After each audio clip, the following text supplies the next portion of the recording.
L'éditeur photo de Samsung est l'une des applications les plus complètes pour l'édition photo proposée nativement par un constructeur. Samsung a mis au cœur de son application l'IA qui va te permettre de générer des éléments, de retirer des éléments, et ça franchement ça peut te sauver des photos, surtout quand tu n'as pas Photoshop. La deuxième chose que Samsung a mis au cœur de son application, c'est l'efficacité et la simplicité des actions. Tu vas pouvoir avoir une panel d'actions simple, efficace, sans devoir juste pour un format, juste pour un recadrage, juste pour un léger filtre ou juste pour une légère retouche de nuances, devoir passer par Adobe Lightroom mobile ou une autre application. Et ça, franchement, merci Samsung. Parce que Samsung te propose une panel de formats, que ce soit des formats standards, des formats plus professionnels. Samsung te propose aussi la création de tes propres filtres. Tu prends un screen, tu l'importes dans ton application, l'application va reprendre la colorimétrie et l'appliquer sur ta photo. Voilà. Et c'est plein de petites choses comme ça qui font que cette application est incroyable. Et aujourd'hui, le but de cette vidéo, c'est de te faire découvrir toutes les fonctionnalités cachées ou pas de l'application. Du coup, c'est parti. L'accès à votre éditeur, ça va être tout simple. Il vous suffira de cliquer directement sur le petit stylet qui se trouve en bas de votre photo. L'une des premières choses que vous allez pouvoir modifier, c'est littéralement la perspective et le recadrage de votre photo. Il vous suffira de jouer avec la graduation juste en bas. Vous allez aussi pouvoir utiliser le bouton auto pour un recadrage jaugé par l'application et franchement, elle le fait plutôt bien.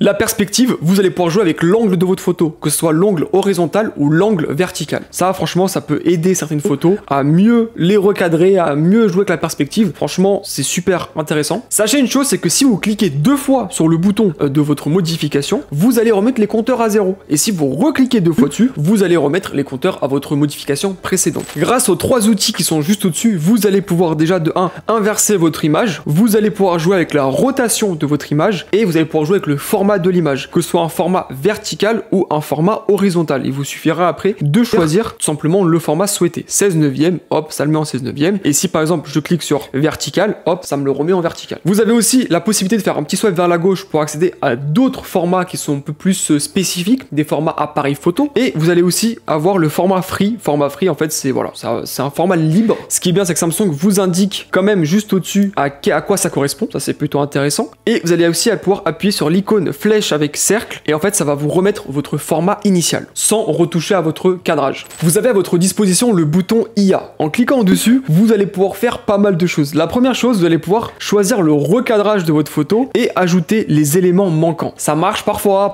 ça marche pas. Franchement, c'est assez spécifique à tester plusieurs fois sur plusieurs photos et vous verrez bien sur lesquelles photos ça marche et sur lesquelles photos ça a un peu de mal. Après, Samsung l'améliore constamment. Au fur et à mesure, il sera de plus en plus performant. Vous allez aussi, par exemple, pouvoir retirer un élément. Si, par exemple, vous avez le S Pen, et bah écoutez, vous prenez le S Pen, vous sélectionnez l'élément qui vous dérange, vous attendez que ça le sélectionne. Là, vous allez pouvoir le maintenir, le retirer. Vous allez pouvoir appuyer sur effacer, générer. Et là, ça va générer du contenu à la place de l'élément que vous voulez retirer. Et comme vous pouvez le voir, ça a vraiment bien marché et ce qui fait que l'IA fonctionne vraiment bien. Et vous avez aussi avoir la possibilité de générer des éléments. Vous cliquez sur croquis génératif, vous prenez votre S Pen ou votre doigt. Là, par exemple, je sais pas si on lui fait une casquette, est-ce que ça va marcher? Je sais pas. Hop, on lui met une casquette, on fait générer et on va bien voir ce que ça donne. Ça lui a littéralement mis un chapeau. Voilà, ça lui a mis un chapeau et ça me propose en plus différentes variantes du chapeau, ce qui est vraiment cool de la part de Samsung. Je sélectionne celle-ci et regardez, ça lui a mis un chapeau et en plus ça va même rajouter des cheveux. Pour tous ceux qui n'ont pas toutes les fonctionnalités, j'ai une petite astuce pour vous, je sais pas si ça va fonctionner. Vous cliquez sur les 3 petits points là-haut, vous allez dans les paramètres et là vous vérifiez bien assistant photo, est-ce que c'est coché? Croquis génératif, est-ce que c'est coché? Vous avez labs, est-ce que c'est coché en automatique? Voilà. Si les 3 sont cochés, c'est que c'est bon. Si les 3 ne sont pas disponibles, c'est que malheureusement votre appareil ne permet pas de faire ce type de modification. Samsung vous propose une fonctionnalité qui va vous permettre d'optimiser littéralement votre photo, la qualité de votre photo pour la poster sur Instagram par exemple. Sachez que de base votre photo est quand même assez lourde, elle fait beaucoup de pixels par rapport au dernier smartphone qu'on a. Par exemple là, la photo elle fait du 3000 par 4000, 12 mégapixels et elle fait 2,22 EMO. Et c'est vrai que si on la met sur Instagram, Instagram va la retraiter et il va baisser la qualité de la photo. Mais sachez qu'on peut y remédier. Tout simplement, vous allez revenir sur votre éditeur, vous allez faire 3 petits points, redimensionner. Là par exemple, on se renseigne un peu, on voit ce que Instagram propose en termes de qualité. Si Instagram par exemple, c'est du 1200 par 1000 1600. Et bah écoutez, on sélectionne 1200 par 1600, on fait OK, on fait sauvegarder, et là on revient sur la photo et on peut voir que déjà la photo, elle est beaucoup moins lourde. Elle fait plus que 2 mégapixels au lieu de 12, ce qui fait qu'on a perdu beaucoup d'informations, et la photo fait plus que 431 co, alors qu'elle faisait 2,22 MO. Elle est beaucoup plus légère. Et en plus, Samsung l'optimise et on peut voir que la qualité, franchement, n'est pas trop dégradée. Visuellement, pour moi, c'est pas trop dégradé par rapport à la photo d'origine. Ce qui fait que pour la poster sur Instagram, et bah, ce sera bien plus simple et la qualité sera meilleure parce qu'Instagram aura vu que votre photo est déjà optimisée, que votre photo est déjà aux dimensions, est déjà au poids. Du coup, elle n'a rien à faire et ce qui fait qu'elle aura cette qualité-là. Voilà, c'est un peu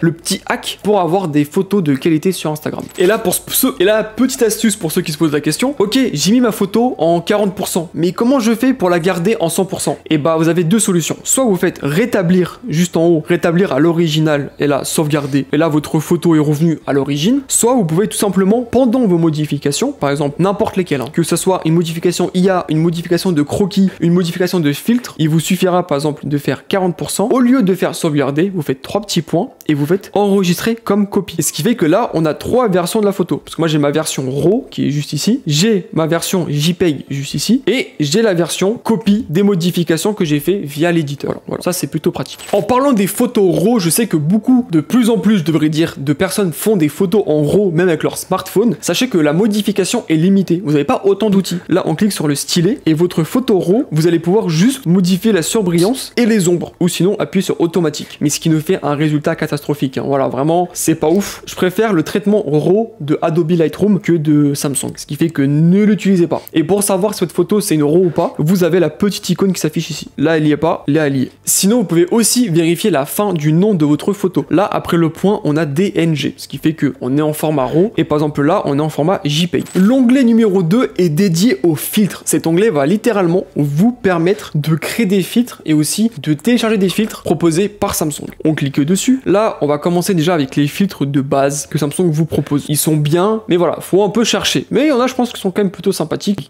qui pourront vous plaire. Vous allez pouvoir modifier l'intensité de votre filtre avec la graduation juste en dessous. Voilà, ça c'est vraiment un petit outil plutôt pratique. Et en cliquant sur plus, vous allez pouvoir par exemple télécharger des filtres via le Galaxy Store, des filtres qui sont gratuits. Et il me semble qu'il y en a peut-être même des payants, voilà, juste en bas. Mais bon, les gratuits vous suffiront largement. Et vous avez aussi la possibilité de cliquer sur plus, d'aller dans créer un filtre. Et là, par exemple, je vais sélectionner une photo dans ma galerie, celle-ci. Et là, on peut voir que la colorimétrie de la photo que j'ai sélectionnée, c'est mise sur la photo téléchargée sur Google. Ce qui fait que déjà, on a vraiment un changement. Le filtre a vraiment été appliqué. Après, certaines photos, ça marche bien. D'autres photos, un peu moins bien. Pas vous mentir que non plus, c'est pas non plus l'outil révolutionnaire. Il y a encore du travail à faire. J'espère que Samsung va mettre de l'IA dans cet outil pour que l'outil soit plus performant. Parce que cet outil existe depuis un moment, mais c'est vrai qu'il n'a pas trop changé depuis. Mais en tout cas, ça peut être pratique parfois pour, par exemple, avoir une série de photos dans la même nuance de couleur. Ça peut être intéressant. Et si, par exemple, vous voulez enregistrer votre filtre, c'est très simple. Il vous suffira déjà de le renommer comme vous voulez. Là, on peut le renommer en test 1. On fait OK. Et là, on fait créer. Et là, maintenant, votre filtre, c'est ajouté dans votre panoplie de filtres prédéfinis. Et pour le supprimer, c'est très simple. Il vous suffira de maintenir, de cliquer sur le petit supprimer et il a disparu. Si vous maintenez un de vos filtres, vous allez avoir la possibilité de le déplacer. Ça peut être intéressant. Par exemple, s'il y a des filtres qui vous intéressent plus que d'autres, vous allez pouvoir les déplacer plus proche du début et ceux qui vous plaisent le moins, le plus loin parce que en vrai, ils ne serviront à rien. Dans l'onglet numéro 3, vous allez pouvoir retrouver tout ce qui va être lié tout simplement à la retouche. C'est là où vous allez pouvoir jouer avec tout simplement tous les outils possibles pour modifier votre photo. C'est là où vous allez pouvoir donner vie à votre photo. Vous avez soit le mode automatique. Alors lui, franchement, les modes automatiques, généralement, tout le monde va vous dire que les modes automatiques, c'est très mal calibré. Franchement, c'est pas terrible. Pour les gens qui font pas d'efforts, qui les retouches n'intéressent pas et qui veulent juste accentuer quelque chose sur votre photo, utilisez-le. Mais sinon, la plupart des gens, apprenez à retoucher vos photos par vous-même, ça sera toujours mieux que le mode automatique. Vraiment, le mode automatique ne sert à rien. Pour revenir en arrière, voilà, vous cliquez dessus et ça vous l'annule. Vous allez pouvoir modifier l'équilibre de la lumière. Regardez, déjà, en termes de modification, ça modifie pas mal de choses. Bien évidemment, pareil que pour le recadrage, vous voulez revenir en arrière, vous cliquez 2 fois. Vous avez bien évidemment la luminosité, l'exposition, le contraste, la surbrillance, bref, vous avez vraiment beaucoup d'outils. Vous allez même pouvoir aller jusqu'à la netteté pour avoir plus de détails. Vous allez pouvoir avoir la définition. Bref, vous allez vraiment avoir beaucoup de choses. Moi, je vous conseille de l'utiliser pour vraiment apprendre à utiliser cet outil parce que la retouche photo, c'est incroyable. Quand on commence à la maîtriser, franchement, les photos ont plus de charme, les photos auront plus de vie. L'onglet numéro 4, lui, vous permettra tout simplement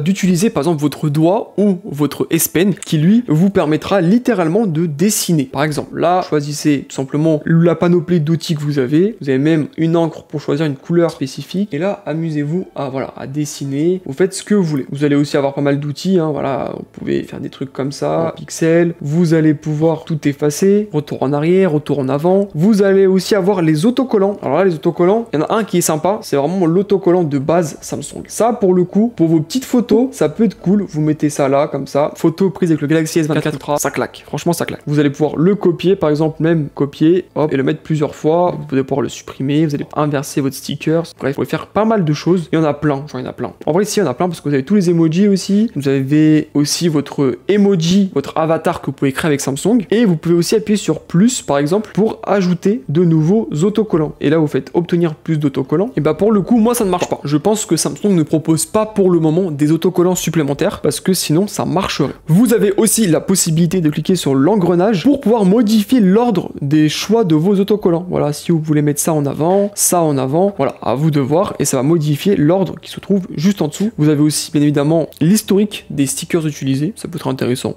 Vous avez aussi la possibilité d'ajouter du texte, il vous suffira de cliquer sur texte et là vous allez pouvoir choisir la couleur de votre texte, vous allez pouvoir choisir par exemple aussi la police, vous allez pouvoir choisir l'alignement, plus à droite, plus à gauche, vous allez pouvoir choisir aussi le surlignement, bref, et là il vous suffira de cliquer et là hop, regardez. Vous pouvez créer des mèmes, voilà, si vous voulez créer des mèmes, vous pouvez le créer directement dans votre éditeur Samsung. L'onglet numéro 5 est l'un des meilleurs onglets parce que lui va littéralement vous permettre d'utiliser par exemple l'effaceur d'objets. Le mieux c'est le S Pen évidemment. Et là en fait vous allez pouvoir sélectionner un arbre. Voilà, je veux supprimer ceci. Je veux sélectionner ceci aussi. Voilà, vous allez pouvoir même ajouter des éléments lors de votre sélection et vous faites effacer. Voilà, ça vous efface. Je veux effacer l'ombre de cet arbre. On fait effacer. Et si par exemple vous voyez que ça sélectionne pas ce que vous avez besoin, vous enlevez l'assaut magnétique et vous sélectionnez juste la zone et vous faites effacer. Là pour le coup je ne pense pas que Samsung utilise l'IA générative. Tout à l'heure oui parce qu'on est rentré dans l'onglet IA. Là je pense que c'est juste un effaceur d'objets classique qu'on retrouve sur beaucoup d'éditeurs photo.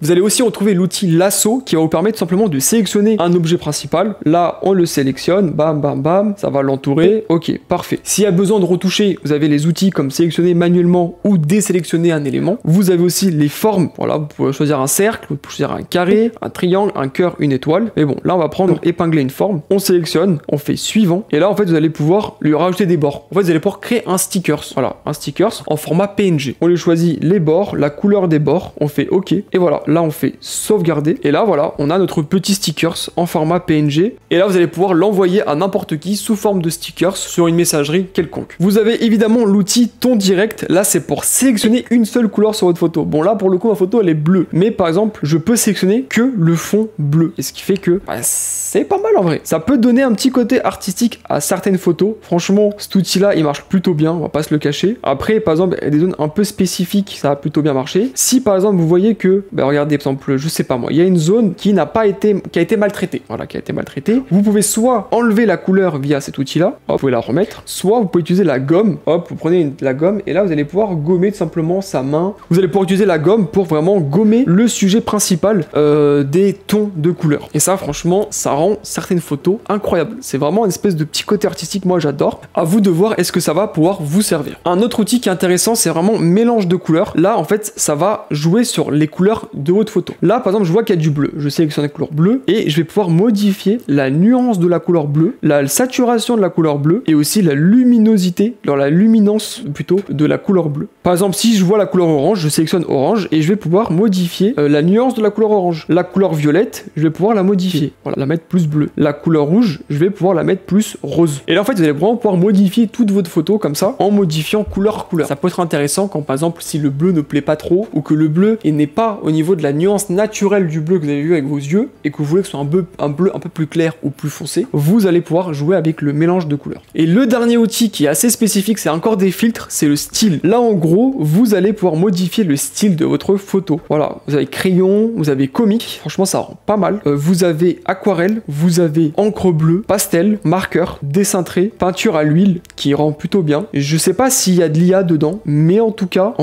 le résultat est vraiment correct, je trouve. Il y a un petit délire. Vraiment, il y a un petit délire. Même là, peinture à l'huile, moi franchement le résultat, j'aime beaucoup. Et là c'est pareil, vous allez pouvoir jauger le pourcentage de l'effet sur votre photo. L'effaceur d'objets peut aussi vous permettre d'effacer effacer des ombres ou des reflets. Par exemple, si vous voulez effacer des ombres d'une photo, vous cliquez sur effacer les ombres. Si le logiciel a capté qu'il y avait des ombres, hop, il va les effacer. Alors par contre, comme vous pouvez le voir, bien évidemment, il n'a pas réussi à vraiment tout supprimer, hein. Il en a vraiment gardé une bonne partie, ce qui malheureusement fait que c'est pas forcément tout le temps efficace. Mais n'hésitez pas à tenter sur une des photos. Si sur la photo vous voyez qu'il y a de l'ombre et vous préférez la retirer, si le logiciel peut au moins vous la diminuer, et bah écoutez, allez-y. Par exemple, si vous voulez effacer des reflets, c'est la même chose. Vous cliquez sur effacer les reflets et là vous allez voir que ça a disparu. Au niveau de la statue à gauche, les reflets ont disparu. Regardez, avant, après.